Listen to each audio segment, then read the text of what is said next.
Friends, welcome back to my new video. तो आज की इस वीडियो में हम unit 1 lesson 1 introduction of management, जो हम वैसे भी आगे पढ़ ही रहे थे, वही कंप्लीट करेंगे। आज का ये पार्ट लास्ट पार्ट है इस यूनिट का पूरी की पूरी, जिसमें हम अपना मॉडर्न ऑर्गेनाइजेशन थ्योरी पढ़ने वाला है, जो हमारी थर्ड एंड लास्ट थ्योरी है। तो बिना किसी देरी के फटाफट से चलते हैं वीडियो में आगे, और आपका जल्दी अगला वीडियो जो आएगा ना, वो पूरा फुल ऑफ यूनिट 1 का मैं वीडियो बनाऊंगी। जैसे अभी हमने ब्रीफली पढ़ लिया, तो मैं एक वन शॉट वीडियो बनाऊंगी, पूरा यूनिट 1 का होगा वो। ओके, तो बिना किसी देरी के चलते हैं वीडियो में आगे और मॉडर्न ऑर्गेनाइजेशन थ्योरी के बारे में पढ़ते हैं। What is the modern organization theory? The modern theory considers the organization as an open system. This means an organization consistently interact with its environment so as to sustain and grow in the market. मतलब क्या है कि एक जो modern theory है, ये जो modern theory, जब हमने क्लासिकल थ्योरी पढ़ी थी, तो उसमें एक ऑर्गेनाइजेशन को एक मशीन की तरीके से माना जाता है, जिसमें काम करने वाले एम्प्लॉय और अदर स्टाफ को उसके पार्ट्स माना जाता है। सेम अगली जो हमने पढ़ी थी, उसमें हमने न्यू क्लासिकल थ्योरी में पढ़ा था, सेम वही चीज पढ़ी थी, बट उसके अंदर हमारा ह्यूमन बिहेवियर ऐड कर दिया गया था। उसके बाद अब ये जो मॉडर्न ऑर्गेनाइजेशन आ गई है, इसमें ह्यूमन बिहेवियर भी है, और उसके बाद इसमें एक और नई चीज ऐड ऑन हो गई है, जिसे हम एनवायरनमेंट कहते हैं, बिजनेस एनवायरनमेंट। बिजनेस एनवायरनमेंट बहुत इंपॉर्टेंट होता है एक बिजनेस के लिए।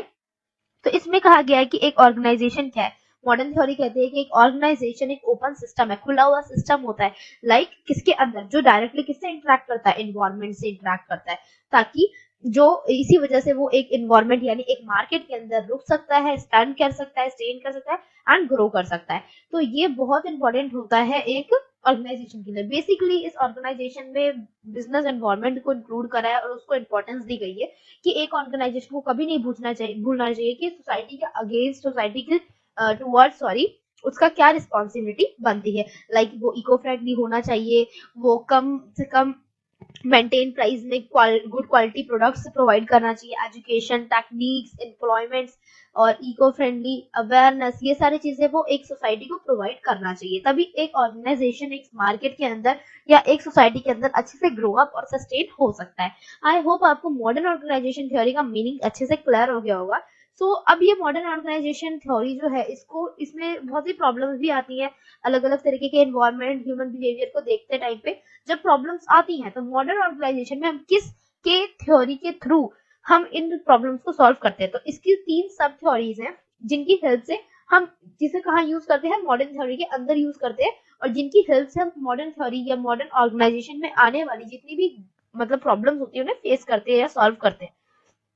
सबसे पहला आपके पास आ रहा है theory quantitative theory. What is the meaning of quantitative theory? In this theory, every problem solved by the statistics and mathematical technique. इस थ्योरी के अंदर जितनी भी प्रॉब्लम्स आती है, उसको हम स्टैटिस्टिक्स एंड मैथमेटिक टेक्निक्स के द्वारा सॉल्व करते हैं।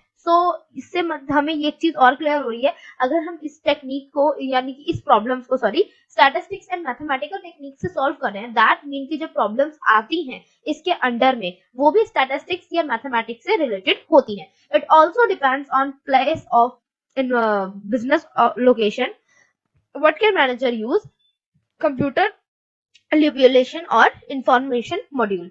ये एक और तरीके से इसमें हम प्रॉब्लम्स को सॉल्व करते हैं। कभी कभी ऐसा होता है कि मतलब जो प्रॉब्लम्स हमारे सामने आती हैं, वो बिजनेस लोकेशन के ऊपर भी हो सकती है, तभी तो बिजनेस एनवायरनमेंट इंक्लूड होगा।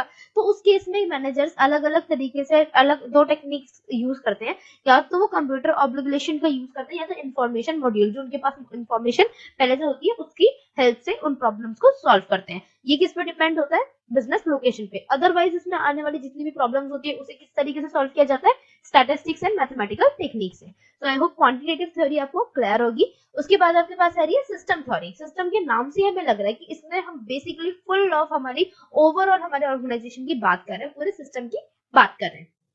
In this theory, company works in a group and departmentalization is also in this part. If we all work with coordination and together, so we'll solve big problems easily.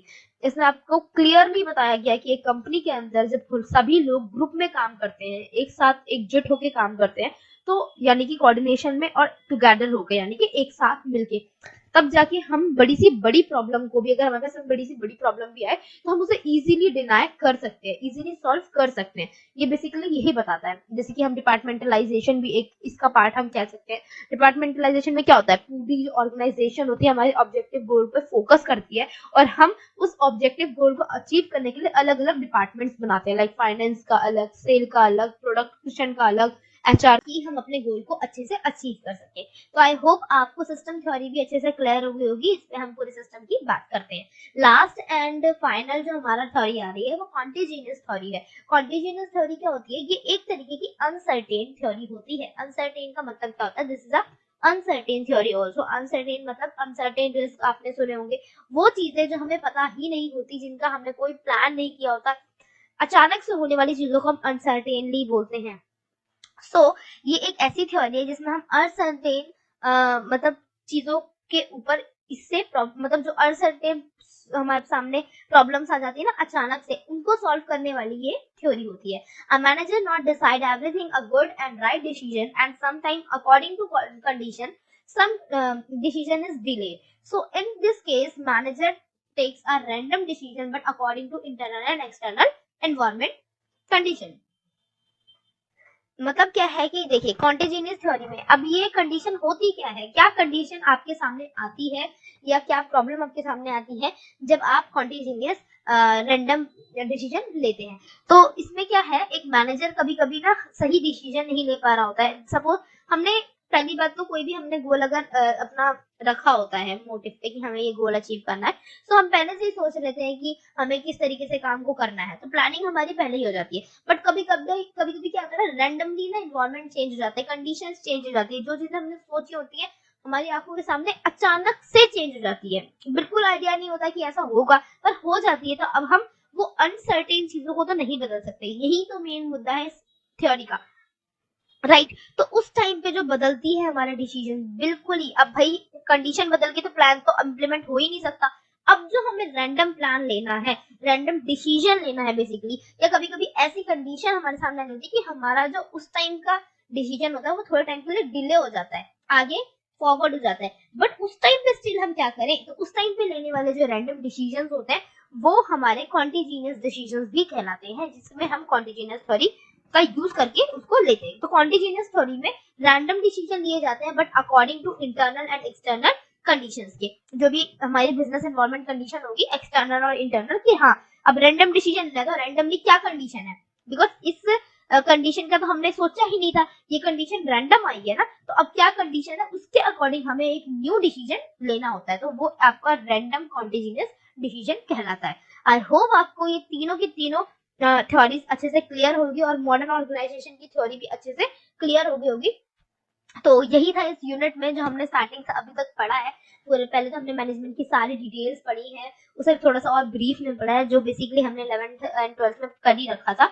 उसके बाद हमने जो new topic इसमें start किए थे वो हमारी जो बेसिक थ्योरीज थी, लाइक क्लासिकल, न्यू और ये, और इनके फिलोसफर्स के बारे में पढ़ा था। इसमें कोई फिलोसफर नहीं होता, इसमें हम और भी ज्यादा सबऑर्डिनेट थ्योरीज के बारे में पढ़ते हैं।